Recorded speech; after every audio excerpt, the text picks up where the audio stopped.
দিতে আসতো।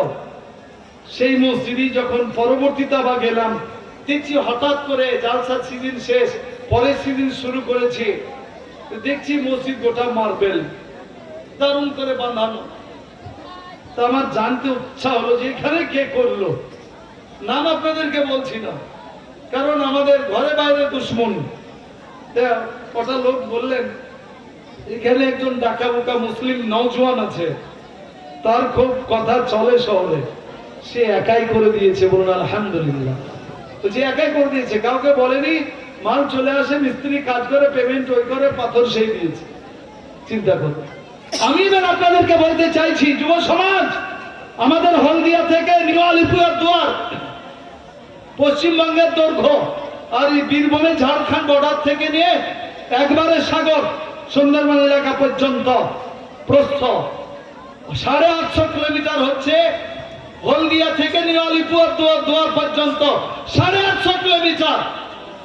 আপনারা কেউ বলতে পারবেন যে কোনোদিন হসপিটালে, ডাক্তারখানায়, কৃষ্ণনগরে রেল স্টেশনে নামাজ পড়ছিলাম, মেরে ফাঁচিয়ে দিয়েছে আমাদের?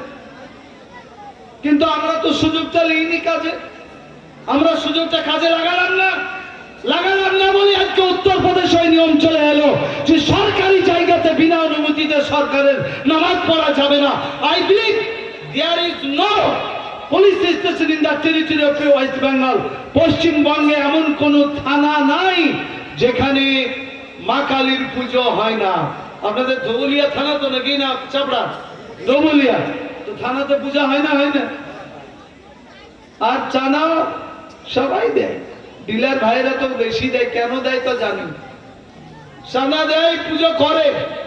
তো থানাতে পুজো হয়, বাকায়দা পুজো মণ্ডপ করা আছে। আজকাল অনেক থানাতে একবারে পুজো মণ্ডপটা পাথর দিয়ে বাঁধানো আছে।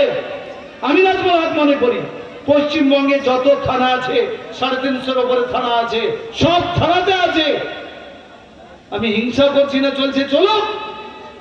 কিন্তু ওই থানাতে যদি একটু আধ পাগলা অফিসার থাকে, কনস্টেবল থাকে, তাকে যদি বলি ভাই, বা জামাতি ভাইরা তার বাড়িতে যে যদি বলেন ভাই একটু নামাজ পড়তে হতো, বলে আর বলেন না থানার স্টাফ তো সোজা নয়। আরে বাবরে, তুমি থানার স্টাফ হলো তো কি হলো?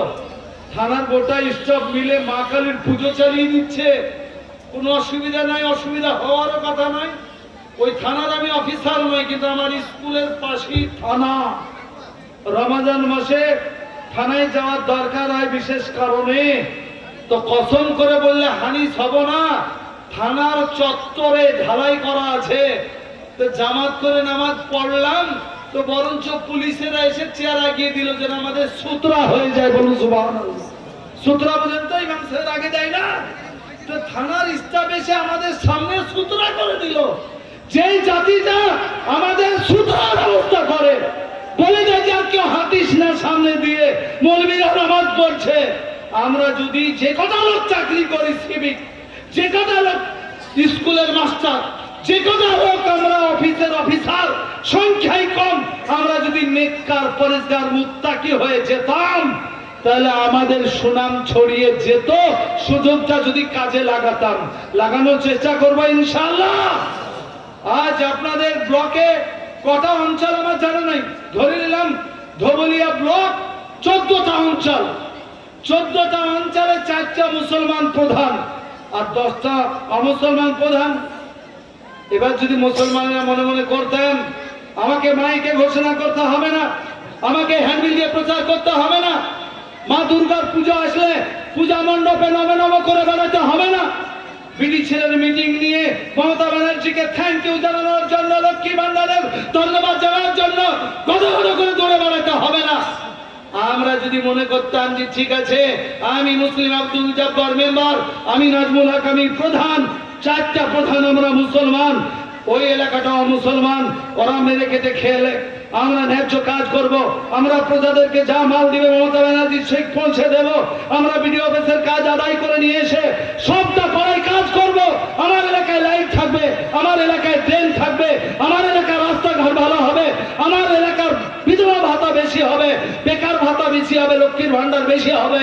আমরা যদি নুনে দিতাম আর রাত্রি বেলায় 3 বছর পরে কোন লোক যদি মোটর সাইকেল নিয়ে 1 নম্বর অঞ্চল যেত বলে কাজ হয়নি, 2 নম্বর অঞ্চল আসতো, এটা কে? আব্দুল জব্বার। সত্যি রাস্তা তো ভালো, এদের লাইট ভালো, এলাকার খবর পেত তো মুসলমানের নামগুলি এমনি ছড়াতো। কিন্তু আমার মনে হয়েছে অমুসলমান প্রধানেরা একটু আধটু কাজ করি হয়তো বাড়ি পাথর চুরি করে, আর মুসলমান প্রধানেরা পারে না যে গোটা ব্রিজটাই চুরি করে বেঁচে যায়, তাহলে কি করে সুনাম হবে বলুন? আমাদের সুযোগটা কাজে লাগান। এতদিন বলে আসছি, বক্তব্য করে আসছি, মুসলমান ওসি হয় না কেন? মমতা ব্যানার্জি জবাব দাও। মুসলমান এসপি হয় না কেন? জবাব দাও। সারা জীবন বলে বেড়ালাম আমরা, মুসলমান ওসি আইসি এসপি কেন নাই? দেখলাম একটা এসপি মুসলমান হলেন মমতার আমলে, মমতা ব্যানার্জির আমলে। কিন্তু এসপিটা এখন নাম কি? নাম আমি বলবো না, কিন্তু এখন কোথায়? On duty, not duty. চিরতরের মতন বিদায়। সারদা কাণ্ডে টাকা চুরি করে জেলে গেলে তার চাকরি থাকবে? আমার এখানে আফসোস, ওরা মুসলমান, তুমি নামাজ পড়ো কি রোজা করো জানি না, কিন্তু নাম তো আব্দুল জব্বার করিম, তাই মুসলমান তুমি। আর তুমি একটাই পশ্চিমবঙ্গের বাড়িতে মুসলমান এসপি ছিলে, তাও চুরি করার দায়ে জেলে যেতে হলো, চাকরি শেষ হয়ে গেল। তাই আমার কোথাও দুর্বলতা এসেছে।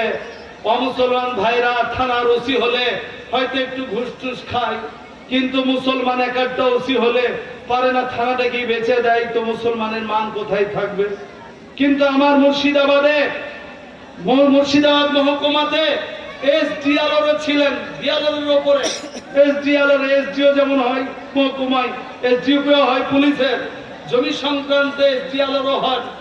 তো তিনার মাথায় আমি গেছি একদিন অফিসে, তো তার অফিসের যিনি কর্মী গ্রুপ ডি, তিনি অমুসলিম, তিনি বলছেন কার সঙ্গে দেখা করবেন? তা বললাম স্যারের সঙ্গে দেখা করবো, কারণ আমার সঙ্গে যদি বন্ধুত্ব ওর তো স্যার। তা আমাকে বলছে আর বলেন না স্যার, আমাদের স্যার যা ভালো, খুব সুনাম, কোনো ঘুষ খায় না, কিচ্ছু অন্যায় কাজ করে না, অনার্থ গাড়ি আটকায় না, জমি নিয়ে সমস্যা করে না, লোকের কাজ করে। এত নাম সুনাম একটা অমুসলমান করছে। তার নাম ছিল রবিউল কামাল, মাথায় মৌলবীর মতন টুপি, মুখে মৌলবী সাহেবের দাড়ি, তবলিগ জামাতের সময় দেওয়া লোক, আর সুনাম করছে আদিবাসী দলিত হিন্দু তার কর্মচারী। আমরা আসুন মাস্টার, আমরা বেশি হব না, আমরা ডাক্তার হয়েছি কিছু, আমরা অফিসার বেশি হব না, কিন্তু যেটা হব আমরা যতজন হব, আসুন আমরা ন্যায়বান নেককার হই, পরেশগার মুত্তাকি হই, মানব কল্যাণের জন্য হই, পাক্কা সচ্চা দিনদার মুসলমান হই, মাস্টারি করি। আমরা মিড ডে মিল চুরি করনেওয়ালা মাস্টার হব না। জোরে বলুন ইনশাআল্লাহ। আল্লাহ আমাদেরকে কবুল করুন, বলুন আল্লাহুম্মা আমিন। শেষ বেলা আপনাদেরকে বলছি, এটা কবরস্থান উপলক্ষে জালসা। ওই বাগদাদ থেকে ভারতে আসার বারবার চেষ্টা করছি, কিন্তু নৌকায় পা দিয়ে কেমন নেমে যাচ্ছি, কারণ নৌকায় চড়াটা এখন ভয়। কারণ 56 ইঞ্চি হচ্ছে নৌকার কান্ডারি, মাথায় চুল নাই এরকম লোক হচ্ছে নৌকার মাঝি, জীবনে বিহা শাদী করেনি, ছেলে মেয়ের মায়া মমতা নাই, তাদের নৌকায় আমি চড়তে চাইছি না ভালোভাবে। কিন্তু কি করলে চড়া যায় আপনারা ভালো বুঝে নিয়েছেন ইশারা ইঙ্গিতে। কবরস্থানের জালসা, এই যে আজকে আপনাদের সঙ্গে দেখা হলো, আর আমাদের আপনাদের যাদের দেখা ছিল অনেকে মারা গেছে চিনতেন, আমরা এখন আছি, আমরা একদিন মরে যাব, যারা থেকে যাবে তারাও একদিন মরবে।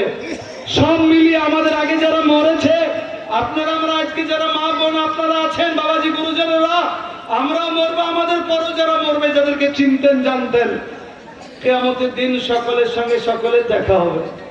বলুন সুবহানাল্লাহ। একবারে দেখা হবে, মৌলানা সাহেব আমাকে দেখবেন, আমি ইনাকে দেখবো, কোরআনের ব্যাখ্যা এই, সবার সঙ্গে সকলের দেখা হবে। কালকে আমার সামনে এই ছেলেটি বসে আছে, এইরকম বয়সী ছেলেদের ট্রেনের অত্যাচারে ভিড় এত ছিল। কালকে কি ডেট ছিল ছেলেরা জানে? ভ্যালেন্টাইন ডে, মানে পাপ করার দিন। কাল ভূমিকম্প হয়েছিল, আপনারা কি বুঝতে পেরেছেন? কাল দুবার ভূমিকম্প হয়েছে। তো মনে মনে করছিলাম যে মুর্শিদাবাদের লালবাগের জন্যই ভূমিকম্পটা হচ্ছে। কার ছুট কেজি চুষছে তার ঠিক নাই রে বাবা। এত কালকে দিন গেলছে ভ্যালেন্টাইন ডে, কে কাকে নিয়েছি পালাচ্ছে তার ঠিক নাই। কালকে দিন হয়েছে এটা, নাউজুবিল্লাহ মিন জালিক। আমাদের কমিউনিটিকে আল্লাহ হেফাজত করুন, আল্লাহুম্মা আমিন। কিন্তু আমরা মারা যাব, সবারই সাথে সবারই দেখা হবে। আল্লাহ কোরআনে কি বলে, লা ইউসআলু হামিমুন হামিমা, কোন বন্ধু কর্তৃক কোন বন্ধু জিজ্ঞাসিত হবে না, বলবে না হুজুর কেমন আছেন, ইমাম মুক্তাদি কেনা, মুক্তাদি ইমাম কেনা, সবাই ইয়াউমা ইয়াফিরুল মারউ মিন আখিহি ওয়া উম্মিহি ওয়া আবিহি ওয়া সাহিবাতিহি ওয়া বানি, যে দিনকে নিজের আপন ভাই বোন হতে, নিজের সন্তান মা হতে, মা সন্তান হতে, পিতা সন্তান হতে, সন্তানরা পিতা হতে, ওয়া সাহিবাতিহি, স্বামী স্ত্রী, স্ত্রী স্বামী হতে মুখ ফিরিয়ে নেবে, কেউ কাউরি হবে না। লিকুল্লি ইয়াউমাইদিন শানু ইউগনি, লিকুল্লি ইমরিইন মিনহুম ইয়াউমাইদিন শানু ইউগনি, সেই দিনকে প্রত্যেকটা লোক নিজেকে নিয়ে ব্যস্ত থাকবে, আমার কি হবে, আমার কি হবে, সেটার নাম হচ্ছে কিয়ামত। হ্যাঁ, জান্নাতীরা জান্নাতে যাবে, জাহান্নামীরা জাহান্নামে যাবে। আল্লাহ রাসূল বিশ্ব নবী মুহাম্মদুর রাসূলুল্লাহ সাল্লাল্লাহু আলাইহি ওয়াসাল্লাম সিজদায় রত হবেন। আল্লাহ তাআলা বলেন, ইয়া মুহাম্মদ ইরফা রাসাক ওয়া সাল মিম্মা উতি, ওগো মুহাম্মদ সাল্লাল্লাহু আলাইহি ওয়াসাল্লাম মাথা তুলুন, কি চান বলুন, তাই আপনাকে দেওয়া হবে। আপনার আমার নবী মুহাম্মদুর রাসূলুল্লাহ সাল্লাল্লাহু আলাইহি ওয়াসাল্লাম বলবেন, ইয়া আল্লাহ, আমার অসংখ্য উম্মত এখনো জান্নাতে যায়নি, তারা গুনাহগার, আল্লাহ জাহান্নামে পুড়ছে, তুমি তাদের অনুমতি দাও, আমি তাদেরকে নিয়ে জান্নাতে যাব। আল্লাহ তাআলা বলবেন, ও ঠিক, আপনাকে তাই অনুমতি দেওয়া হলো, আপনি আপনার উম্মতদেরকে নিয়ে জান্নাতে যান, বলুন সুবহানাল্লাহ। নবী ছাড়া আমাদের কেউ থাকবে না। নবী কাদের জন্য সুপারিশ করবেন? হাদিসে বলা হয়েছে, মান ওয়াসালা ইলাইনা ফাহুয়া মিন্না ওয়া মান কাতা'আন্না ফাহুয়া লাইসা মিন্না। আল্লাহ রাসূল বলেছেন, যারা আমার সুন্নত মেনে চলে, ওমান কাতা'আন্না ফাহুয়া লাইসা মিন্না, যারা আমার সুন্নত মেনে চলে তারা হবে আমার উম্মত, ওমান কাতা'আন্না ফাহুয়া লাইসা মিন্না, আর যারা আমার সুন্নতের ধার ধারে না তারা আমার উম্মত হবে না, আমার দলভুক্ত হবে না। তাই বাবা জীবন গুরুজনদেরকে অনুরোধ করছি, শুরুতে বলেছি বাপ মার সেবা করবেন, পরবর্তীতে বলতে চেয়েছি আল্লাহর শিরিক করবেন না, আল্লাহ আপনার, আল্লাহকে চিনুন, আল্লাহকে ধরুন, আল্লাহর ইবাদত বندگی করুন। শেষ বেলায় বলতে চাইলাম, আসুন নবীর সুন্নাত জিন্দা করব, বলুন ইনশাআল্লাহ। আমরা দাড়ি রাখার সুযোগ আছে রাখি, প্যান্ট আমরা গিরার নিচে পরবো না, আমরা চুল ঠিক মতন কাটবো, নাহলে অর্ধেক চুল আছে অর্ধেক চুল নাই, এরকম ছেলেদের চুল হচ্ছে। মেয়েদেরকে একটু হেজাব নেকাব পরাবো, শালীনতায় আমরা রাখবো, মসজিদ মুখী হব, সবাই চেষ্টা করবো ইনশাআল্লাহ।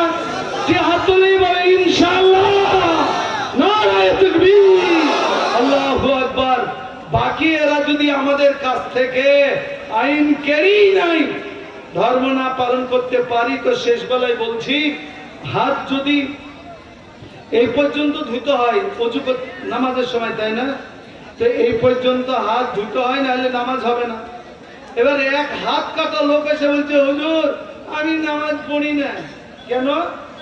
তো বলছে অজুতে হাত ধোয়া ফরজ কহিনা পর্যন্ত, তো আমার হাত নাই, তো সেই জন্য অজু হলো না, আর অজু হলো না তখন নামাজ হবে না, পড়ি না।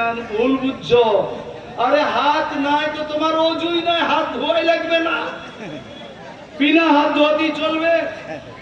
আপনাদের নদিয়া জেলাতে 1995 সালে একটা ফুটবল টিম ছিল, নদিয়া একাদশ, মুর্শিদাবাদ একাদশের সঙ্গে খেলা হচ্ছিল, ওই খেলাটা আমি দেখেছি, ঘটনাক্রমে আমার সুযোগ হয়ে গেছিল। তো দেখছি একটি ছেলে বল ধরছে এরকম করে এরকম করে, তা আমি ভাবছি হ্যান্ড হচ্ছে না, কি ব্যাপার, ভালো করে দেখছি আমার কাছ দিয়ে যখন দৌড়ছে, তো আর এই দুই হাত এখান থেকে কাটা, দুই হাতই নাই। লোকেরা বললো যে ভলিবলও ভালো খেলতে পারে, দুইটাকে দিয়ে এইরকম মারে, দৌড়তে পারছে বিদ্যুৎ গতিতে, আর বল ধরাটা আর সহজ, হ্যান্ড নাই তাই হ্যান্ড হচ্ছে না, হাতই নাই তো হ্যান্ড হবে কি করে? কিন্তু ধাক্কা লাগলে পড়ে যাচ্ছে, ব্যালেন্সটা রাখতে পারছে না। তো আপনার হাত না থাকলে ফুটবলে যেমন হ্যান্ড হয় না, তেমনি হাত নাই তো অজুতে হাত ধোয়া ফরজ কিসের? আল্লাহ সব রকমের সুযোগ দিয়েছে আমাদেরকে, জ্বরে কাঁপছেন, তো বিনাও যদি তাইমাম করে নামাজ পড়েন কোনো অসুবিধা নেই, কিন্তু নামাজ মাফ নেই। তাই আপনাদের কাছে বিনীত নিবেদন করব, আমাদের বাপ মা কবরে তাদের দোয়ার জন্য দোয়া করলে তারা পাবে, তাদের জন্য দান করলে পাবে। দানের জন্য মাদ্রাসা রয়েছে, দোয়ার জন্য আপনি রয়েছেন, মসজিদ রয়েছে, তবু এখানে আয়োজন করেছে, প্রতি বছর হয়ে থাকে। আপনারা ছোট বড় মিল মহব্বতের জন্য আপনারা সময় দিবেন। আর আমি বলেছিলাম মাওলানা আলী মিয়া নদভী রহমতুল্লাহ শেষ কথাটা বলি, শেষ করব। তিনি বলেছেন, আরে হিন্দুস্তান কে মুসলমানো এহসাসে কমতরি মে না পড়ো, হে ভারতের মুসলমানেরা তোমরা নিরাশায় ভুগো না, হতাশাগ্রস্ত হও না যে আমাদের কি হবে। আরে তোমাদের আল্লাহ রয়েছেন, তিনি মালিক, একদিন যাহার হবে, যা নসিব আছে তাই হবে, ঘাবড়ে যেও না। কিন্তু তোমরা নবীর সুন্নতকে আঁকড়ে ধরো। আসুন আমরা নবীর সুন্নতকে ধরে থাকার চেষ্টা করব। এই আমন্ত্রণ জানিয়ে আমি কিন্তু খানিকটা ঘামে ভিজে একাকার হয়ে গেছি। প্রত্যেকদিন জালসা করতে হয়, এখান থেকে 3 ঘন্টা 3.5 ঘন্টা মতো লাগছে যেতে। আবার সকালে পরীক্ষা পালন করতে হবে, 5:30 পর্যন্ত পরীক্ষা হবে, আবার জালসাতেও যেতে হবে। দোয়া করবেন যতদিন পারি চলি। আর এই গ্রামের লোক যা মহব্বত দিয়েছেন, বা মদিনাবাগের সঙ্গে যারা যেভাবে সম্পৃক্ত আছেন, আপনারা যদি আমার সঙ্গে যোগাযোগ করেন আর আমার সময় যদি ফাঁক থাকে, তা আমি ইনশাল্লাহ আপনাদের কাছে পৌঁছাবো। সেটা বিলাদের মতনও যদি নসিহত হয় তবু আসবো, যদি আমার ফাঁকা থাকে। তাহলে আমার সময় একটু করবেন। মানুষ ছোট, কাজ বেশি, বরকত হয় সময়। আপনাদের দোয়াতে দোয়া করবেন, ভুল ত্রুটি হলে ক্ষমা করবেন, মানসার পাশে থাকবেন। এই আশা আকাঙ্ক্ষা নিয়ে আমার বক্তব্য রীতি চাললাম। তো আখিরু দাওয়ানা আলহামদুলিল্লাহি রাব্বিল আলামিন। আসসালামু আলাইকুম। স্নেহের মাওলানা আব্দুর রহমান আমার হুজুরের তার কলিজার টুকরা পুত্র বলেছিল 10:30 পর্যন্ত বুঝিয়ে দিন, দিলাম না। আমি বলেছিলাম 10টা পর্যন্ত বলবো, তো মাঝামাঝি করেছি। আসসালামু আলাইকুম ওয়া রাহমাতুল্লাহ।